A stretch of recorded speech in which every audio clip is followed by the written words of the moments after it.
বান্দা যখন না আসে আল্লাহ তাবারক ওয়া তাআলা বলছেন লা হাজাতা লি ইলা সালাতিক, ওই বান্দা তোমার এই নামাজ আমার কোনো দরকার নাই, কোনো দরকার নাই। কেন? নামাজ হলো জান্নাতের চাবি। সর্বপ্রথম কিয়ামতের দিনে এই নামাজেরই হিসাব হবে। আউয়ালু মা ইউহাসাবু বিহিল আবদু ইয়াউমাল কিয়ামাতি আস-সালাত, কিয়ামতের দিনে সর্বপ্রথম হিসাব হবে নামাজের। আকরাবু মা ইয়াকুলুল আবদু মির রাব্বিহি ওয়া সাজিদ ফাকসারু ফীহি দুআ, বান্দা যখন সিজদায় লুটিয়ে পড়ে এই বান্দা সবথেকে আল্লাহর কাছে চলে যায়।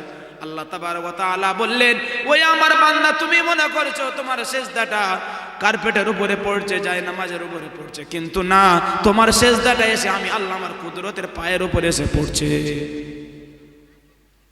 সিজদাটা আল্লাহর কুদরতের পায়ের উপরে এসে পড়ে, কিন্তু আমরা বুঝতে পারি না। সর্বপ্রথম কিয়ামতের দিনে এই নামাজেরই হিসাব হবে। বলেন আমি আপনি যদি চিন্তা করি যে আমল কতটা করেছি, নামাজটা কতটা কাজা হয়েছে, নিজে নিজে ভাবলে জান্নাতে আমি না জাহান্নামে আমি, এখানে বোঝা যাবে যে আমার জীবনে কতটা নামাজ কাজা হয়ে গিয়েছে। নেকির পাল্লা বেশি করেছি না গুনার পাল্লা বেশি করেছি, নিজে চিন্তা করলে নিজে সব ফায়সালা হয়ে যাবে। তাহলে যে জীবনটা অতিবাহিত হয়ে গিয়েছে ছেড়ে দিয়ে তওবা তিল্লা করলে আল্লাহর কাছে ফিরে আসি, যোগো আল্লাহ যে জীবনটা আপনি রেখেছেন হায়াতে, 5 ওয়াক্ত নামাজ যেন পড়তে পারি, খুশু খুশুভাবে তোমার ইবাদত করতে পারি, প্রত্যেকটি কাজ তোমার রাজি খুশি করার জন্য যেন করতে পারি, এই তৌফিক যেন আল্লাহ তাবারক ওয়া তাআলা দান করেন।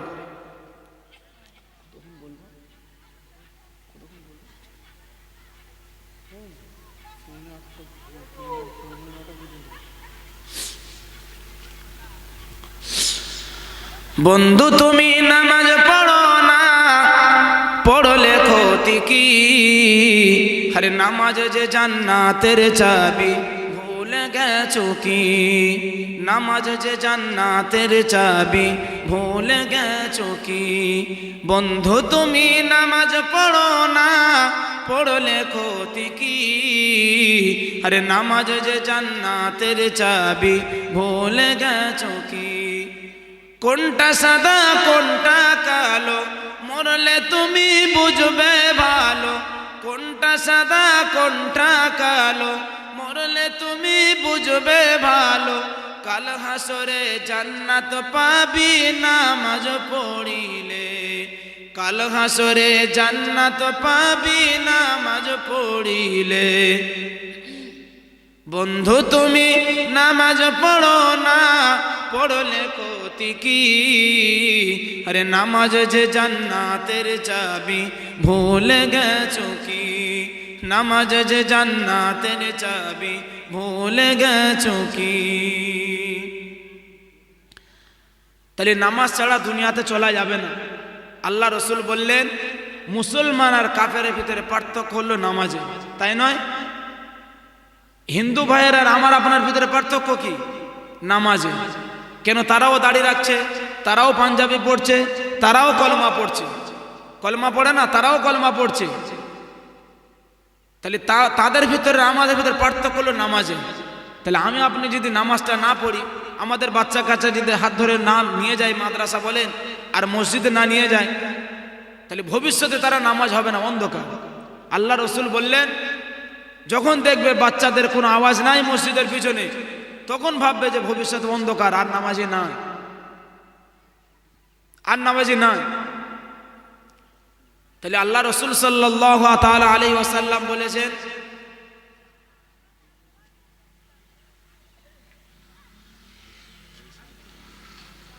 ছোট্ট একটা ঘটনা বললে আপনারা বুঝতে পারবেন।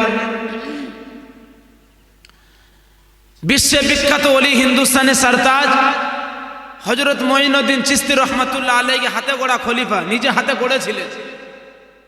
অনেক মানুষ মুরিদান হতে যায় না পীরদের কাছে। হযরত কুতুবউদ্দিন কাতি বখতিয়ারি রহমাতুল্লাহ আলাইহি নাম ছিল। বিশ্বে বিখ্যাত ওলি, হিন্দুস্তানের সরতাজ মঈনুদ্দিন চিশতি সর্বপ্রথম যে ঈমান এনেছে সেখানে, তার নিজে হাতে গড়া খলিফা হযরত কুতুবউদ্দিন কাতি বখতিয়ারি রহমাতুল্লাহ আলাইহি বৃদ্ধ বয়সে ইন্তেকাল করবেন। জিজ্ঞাসা করছে, বাবা আমি মারা যাওয়ার পরে আমার জানাজাটা কে পড়বে? সবাই বলছে হুজুর আপনার অনেক আত্মীয় স্বজন আছে, অনেক আলেম ওলামা আছে, অনেক পীর মুরিদান আপনার হাতের হয়েছে, তারা আপনার জানাজা পড়াবে। হযরত কুতুবউদ্দিন কাতি বখতিয়ারি রহমাতুল্লাহ আলাইহি বললেন, বাবা না, আমার জানাজা ওই ব্যক্তি পড়াবে যার কাছে 4টে শর্ত থাকবে। 1 নম্বর শর্ত হলো বালেগ হওয়ার পর থেকে নিয়ে আমার মৃত্যুর দিন পর্যন্ত যার ফজরে জামাতরা কাজা হয় না। বালেগ হওয়ার পর থেকে নিয়ে 10 বছর বলেন আর 12 বছর বলেন, সেখান থেকে নিয়ে আর আমি যেদিন মারা গিয়েছি সেই দিন পর্যন্ত যার ফজরের জামাত কাজা হয় না। নামাজ বাড়ি পড়লে হয়ে যাবে, মসজিদে গিয়ে পড়লে পরে হয়ে যাবে, শর্ত করেছে জামাত পাওয়া যাবে।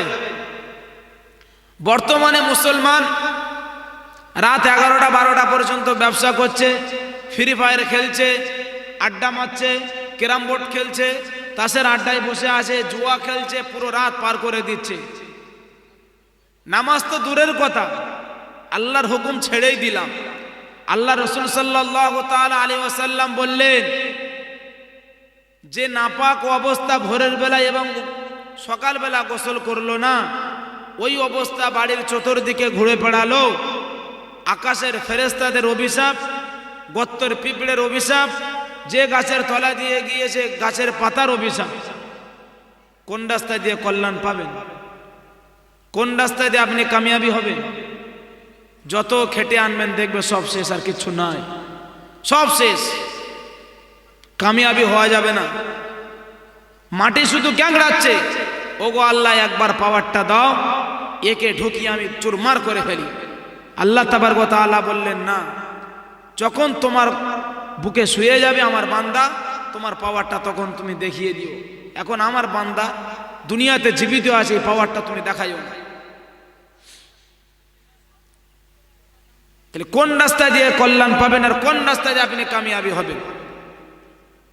কোরআন বলছে, ওয়ালা তাহিনু ওয়ালা তাহজানু আনতুমুল আ'লাউনা ইন কুনতুম মুমিনিন। তোমরা চিন্তিত হইও না, তোমরা বঞ্চিত হবে না, তোমরা লাঞ্ছিত হবে না, তোমরা শোষিত হবে না, তোমরা পদতলিত হবে না। আমি আল্লাহ তোমাদের উচ্চ মাকাম দান করব, এই তোমাদের কাছে পূর্ণ ঈমানটা থেকে যায়। ঈমানটাতেই থেকে যায়, তাহলে তোমাদেরকে আমি দান করে দেব। পারস্যের মাটিতে মুসলমান গেল দিন প্রচার করতে। পারস্যের সম্রাট সে যুগে, আজ যেমন আমেরিকা তার দবদবা চলছে গোটা পৃথিবীতে, পারস্যের সম্রাট সকলকে নিয়ে মাসওয়ারা করলো। বললে শুনেছে? বলল কি? বলল মুসলমান এসে গেছে, আর দেশ রক্ষা করা যাবে না। যদি তোমরা পারস্যে বাঁচাতে চাও তাহলে একজন বোকা গরিব মুসলমানকে ধরে আনো, তার কাছে সব খোঁজ খবর নিয়ে পুরো মুসলমানকে তাড়াই করে দেবো, মুসলমানকে জীবনের মতো শেষ করে দেবো, আর রাখবো না। পারস্যের সম্রাটের কথা শুনে চতুর্দিকে বার হয়ে পড়লো, কোথায় আছে বোকা মুসলমান? দেখছে একজন বোকা মুসলমান ঘোড়ার পিঠে চড়ে আসছে, মাথায় পাগড়ি, গায়ে জামা, পাগড়ির ভাঁজে ধুলো উড়ে ভর্তি হয়ে গিয়েছে, গোপাত দাড়ি জমে গিয়েছে। কতদিন জামাটা সাফ করেন আল্লাহু আলাম, আল্লাহ ভালো জানেন। সেই বলছে এই হলো বোকা, এই হলো গরিব মুসলমান। সেকে এসে বলছে, ভাই কোথায় যাচ্ছ? বলে আমি পারস্যে এসছি। বলছে আপনার মতন একজন মানুষ, এখানকার সম্রাট আপনাকে আমন্ত্রণ জানিয়েছে, আপনাকে ডেকেছে। বললাম আমি যেতে পারবো না, এখন আমার সময়ের দাম আছে। সত্যি মুসলমানের সময়ের দাম নাই? অবশ্যই মুসলমানের সময়ের দাম আছে। আপনি যখন মারা যাবেন, আপনি যখন মারা যাওয়ার পরে আল্লাহর দয়া মায়া করে আল্লাহর দয়া জান্নাত দিয়ে দেবে। যখন আপনি যতটা কর্ম করেছেন ততটা ফল পাবেন। ধরেন আপনি একতলার উপরে বসে আছেন, মনে মনে একটা আফসোস হবে, উফ যদি আরো দুনিয়াতে দুটো জান দান করতাম, একটা বাচ্চা হাফেজে কোরআন আলেমে দ্বীন বানাতাম, যদি একটু জামাতে লাইনে চলে যেতাম, যদি আরো বেশি করে নামাজ পড়তাম, তাসবিহ পড়তাম, আরো একটু বেশি করে আল্লাহর ইবাদত করতাম, যদি উঠে তাহাজ্জুদ পড়ে আল্লাহর কাছে কাটতাম, তাহলে কতই না আল্লাহ তাবারক তাআলা আরো আমাকে উপরে তুলে দিত। এই কষ্ট, এই পস্তাতে আপনার জান্নাতে একদিন হবে। মানসিক কষ্ট একটা হবে আপনাকে। যতটা সময় আল্লাহর জিকির ছাড়া আপনি অতিবাহিত করেছেন, এই সময়টা আপনার একদিন কাজে লেগে যাবে। এই মানসিক কষ্ট জান্নাতের ভিতরে একটা আপনার হবে। সেই বোকা মুসলমানকে এসে বলছে, আপনার সময়ের দাম আছে, ঠিক আছে যাবেন না, বলছে ঠিক আছে যাবো, যাও। খোঁজ খবর নিয়ে চলে গিয়েছে সম্রাটের কাছে। বলছে একজন বোকা মুসলমান ঘোড়ার পিঠে চড়ে আসছে, রাজসিংহাসন থেকে নিয়ে মেন গেট পর্যন্ত মোটা করে একটা তোষক বিছিয়ে দিয়েছে। ইয়ে বোকা মুসলমান গাধায় চেপে যাচ্ছে। ওইটা কি গাধা চলার রাস্তা? যখন পাটা ঢুকে গিয়েছে, একদিকে কাত হয়ে পড়ে গিয়েছে, বলছে কিসের সাম্রাজ্য চালাচ্ছ? গাধা চলার একটা রাস্তা করতে পারো না, আমাকে খবর দিয়েছো তার মানে? সম্রাট কিছুই বলছে না। গাধাটা নিয়ে রাজসিংহাসনের উপরে চলে গিয়েছে। কোথায় খুঁটো পাচ্ছে না যে খোঁটার দড়িটা একটু বাঁধবে, গাধার দড়িটা একটু বাঁধবে। আস্তে করে রাজসিংহাসনের পায় গাধাটা বেঁধে দিয়েছে, আর মাথাটা তুলে বলছে সম্রাট কিসের হয়েছে ওখানে, আমাকে খবর দিয়েছো? গাধার একটা দড়ি বাঁধার কোনো জায়গা পাচ্ছি না। সম্রাট কিছুই বলছে না, চুপচাপ দাঁড়িয়ে আছে। জিজ্ঞাসা করছে ভাই আপনারা আমার দেশে কেন এসেছেন? যেই বলেছে আমার দেশ, এই মুসলমান ভারতীয় আগুন দিলে যেমন ধপ করে জ্বলে ওঠে, একদম জ্বলে উঠেছে। সাথে সাথে বলছে আসলিম তাসলিম, ইসলাম কবুল করুন, শান্তি পাবেন, নারীর স্বাধীনতা দিন, বাচ্চা বাচ্চার অধিকার দিন, কালো পয়সার ভেদাভেদ মেটান, জাতপাতে ভেদাভেদ মেটান। সব মানুষ আল্লাহর বান্দা, সবাইকে সমান নজরে দেখুন, নচেত বর্ষতা স্বীকার করুন। বলছে ইসলাম কবুল যদি না করি, বলছে আপনার ধর থেকে মুন্ডুটা আমি আলাগ করে দেবো। খেস করে তরবারিটা বার করে যে কেতাবের লেখক লিখছে, যদি রাজসিংহাসনের মাথা বাইরে মাথাটা বার করে দিত, কল্লা থেকে মুন্ডুটা আলাগ হয়ে যেত। কোথায় ঘটাচ্ছে এটা? একজন বোকা মুসলমান সম্রাটের মাথার কাছে উপরে গিয়ে এই ঘটনাটা ঘটাচ্ছে। তারা কোনো জীবন নিয়ে তারা কোনো দ্বিধা করেনি, ইমানটা বাঁচানোর জন্য তারা চলে গিয়েছে সেখানে। সেই হলো ইমানদার। আর আমরা যদি হয়ে যাই, সাথে সাথে আমাদের যদি ডাকে, বলে দেবো যা সোনা দানা টাকা পয়সাতে সব তুমি নিয়ে নাও, আমাকে ছেড়ে দাও ভাই, আমি তো বেঁচে যাই। আমাদের ইমান আজকের এমন, কুচুর পাতা পানি দিলে যেমন টলমল করে, মাঝে মাঝে লাইন আপ ডাউন করে, আমার আপনার হলো ইমানের হালাত এইরকম। আমি আপনি হলাম খোলস মার্কা মুসলমান। সাপ যখন খোলস পাল্টে রেখে চলে যায়, খোলসটা পড়ে থাকে, সাপ বার হয়ে চলে যায়। আমরা হলাম খোলস মার্কা মুসলমান। হাকিকত আমার আপনার ভিতরে ইমান নাই। আল্লাহ যদি গজব এসে যাবে এখনই, আমি আপনি কিন্তু নাকাম হয়ে ফেল হয়ে যাব, কোনোদিন পাস করতে পারবো না। সুতরাং হযরত কুতুবউদ্দিন কাতি বখতিয়ারি রহমাতুল্লাহ আলাইহি বললেন, বাবা চারটে শর্ত যার ভিতরে আসে আমার জানাজার ইমামতি ওই করবে। এক নম্বর শর্ত হলো বালেগ হওয়ার পর থেকে নিয়ে আমার মৃত্যুর দিন পর্যন্ত যার ফজরের জামাত কাজা হয় না। দ্বিতীয় নম্বর শর্ত হলো যার আসরের সুন্নত কাজা হয় না। আসরের সুন্নাত গায়ের মুআক্কাদা, পড়লে সওয়াব, না পড়লে গুনাহ নাই, আমরা ছেড়ে দিই। তিন নম্বর শর্ত হলো যার তাহাজ্জুদ কাজা নাই। ফজরের নামাজটা তো পড়তে পারি না, 40 দিন তাকবীর ওলা নামাজও পড়তে পারি না, তাহাজ্জুদ তো দূরের কথা। 4 নম্বর শর্ত হলো যার বেগুনা নারী দেখে মনের ভিতরে কোনো খারাপ চিন্তা উদয় হয় না। এমন যদি কোনো আল্লাহর বান্দা থাকে, তাহলে আমার জানাজার ইমামতি করবে। চিন্তা করে বলেন তো পাওয়া যাবে? শর্ত যা করেছে, চারটে জিনিসের শর্ত পাওয়া যাবে? মনে হয় না যে পাওয়া যাবে। এমন শর্ত করার পরে আল্লাহর ওলি ইন্তেকাল করলেন। বিশাল আমরগার ময়দানে লাশ নিয়ে যাওয়া হলো, লক্ষ লক্ষ জনতা হাজির হয়ে গেল। ইমাম কই? সব বলে তুমি তো হুজুরের বড় পীর, তুমি ইমামতি করো। পরে আল্লাহর ওলি যে শর্ত করে গিয়েছে, আমার কাছে দুটো আছে, দুটো নাই। কেউ বলে আমার কাছে একটা আছে, তিনটে নাই। কেউ বলে আমার কাছে মোটেও নাই। এমন করে 2 দিন চলে গেল। 3 দিনের দিন আসরের জামাত হয়ে গেল।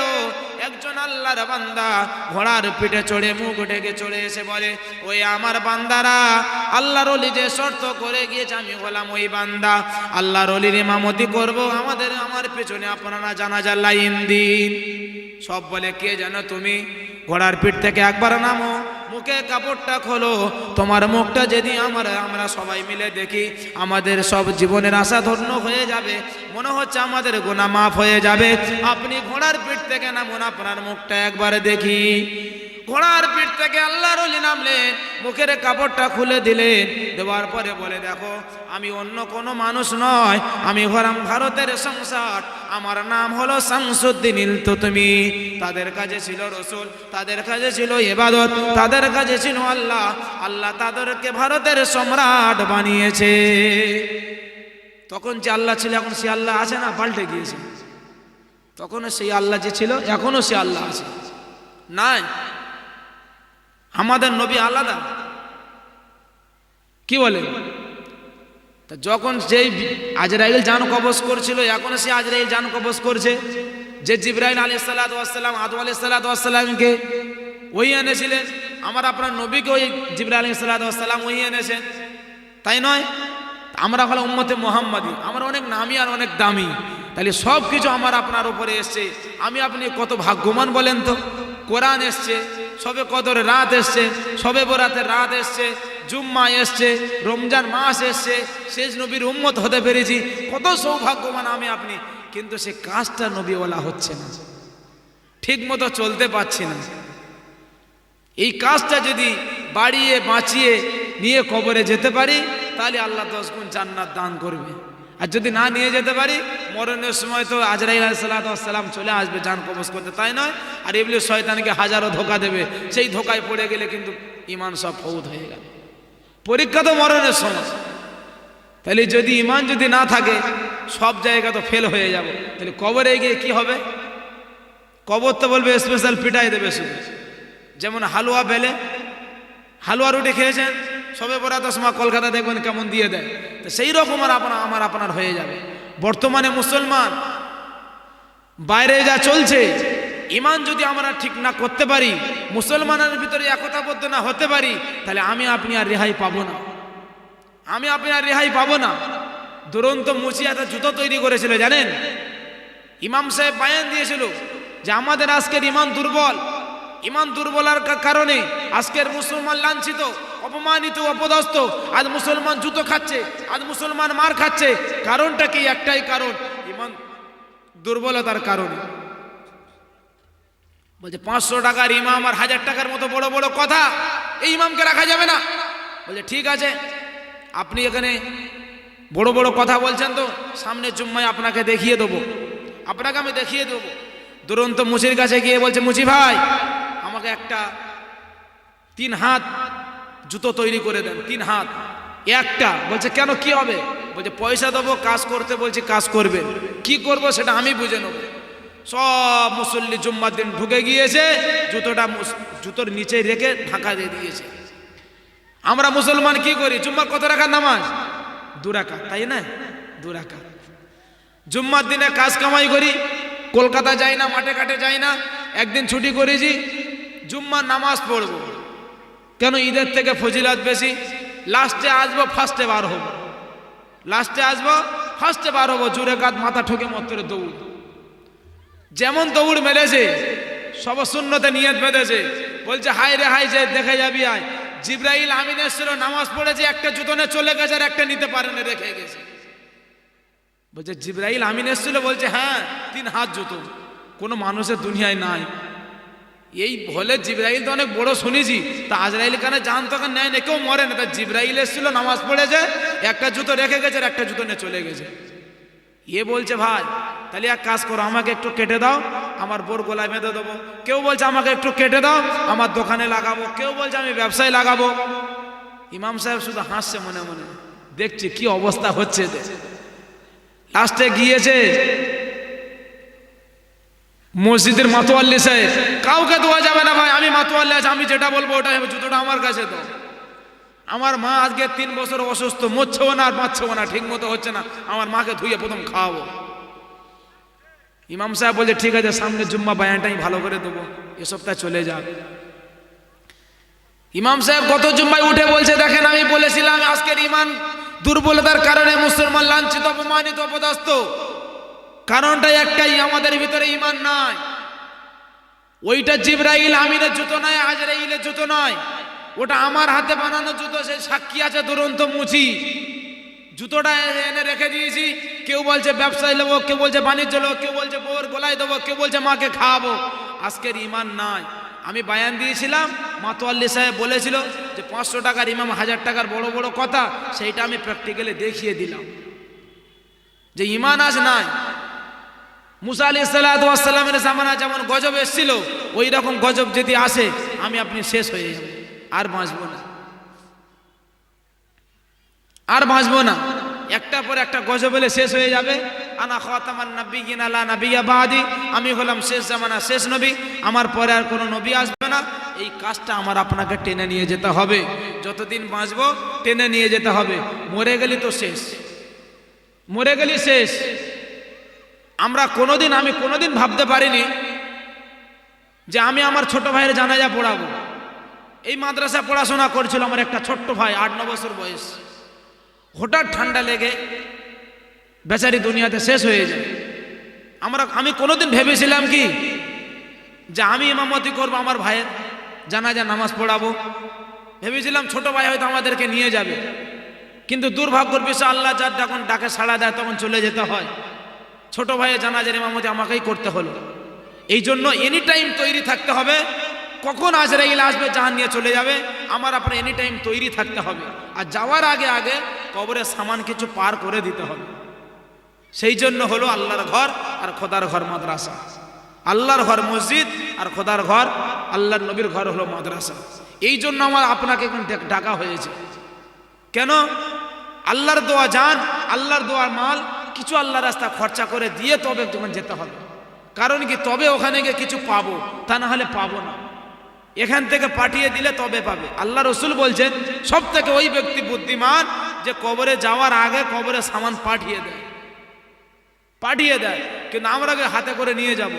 ব্যাংক ব্যালেন্স অনেক কিছু করে ফেলেছি, টাকা পয়সা অনেক কিছু করে ফেলেছি, গাড়ি বাড়ি করে ফেলেছি, সব করে রইলে আমি চলে গেলাম, কিছু গেল না সাথে। কিন্তু যাওয়ার আগে এটা তৈরি করে নিয়ে যেতে হবে। প্রথম সাদকা জারিয়া, একটা ছেলেকে আলেম বানান, একটা ছেলেকে আলেম বানান, তা নাহলে তালবে ভালোবাসেন, তা নাহলে আলেম জামাই করেন, তা নাহলে আলেমের সাথে সম্পর্ক রাখেন। কিন্তু এইগুলোর বিরুদ্ধে আমরা চলি, এইগুলোর বিরুদ্ধে আমরা চলি। কতক্ষণ আমরা নামাজ পড়তে পারছি? সকালবেলা ঠান্ডার সময় উজু করে, এই শীতের সময় আজানের পরে ভোরবেলা উঠে কোরআন তেলাওয়াত করছে। এই বাচ্চা কোরআন তেলাওয়াত করছে, আমার আপনার জন্য সূরা ইয়াসিন পড়ে দোয়া করছে। এশারের পরে সব শুয়ে গিয়েছে, এই বাচ্চা সূরা ওয়াকিয়া পড়ে আপনার জন্য দোয়া করছে, ইসওয়ালে সওয়াব পাঠিয়ে দিচ্ছে। কিন্তু আমরা মনে করছি এখানে কিছু হয় না। ভাবাটা আমার আপনার ভুল হয়ে যাচ্ছে, ভুল হয়ে যাচ্ছে। আল্লাহ তাবারক ওয়া তাআলা যতদিন আমার আপনার হায়াতে রেখেছেন সঠিকভাবে চলার তো তৌফিক দান করেন, এবং মরার আগে আগে কবরের সামান তৈরি করে নিয়ে কবরে যাওয়ার তো তৌফিক দান করেন। বলেন আমিন। ওয়া আখির দাওয়ানা আনিল হামদুলিল্লাহি রাব্বিল আলামিন।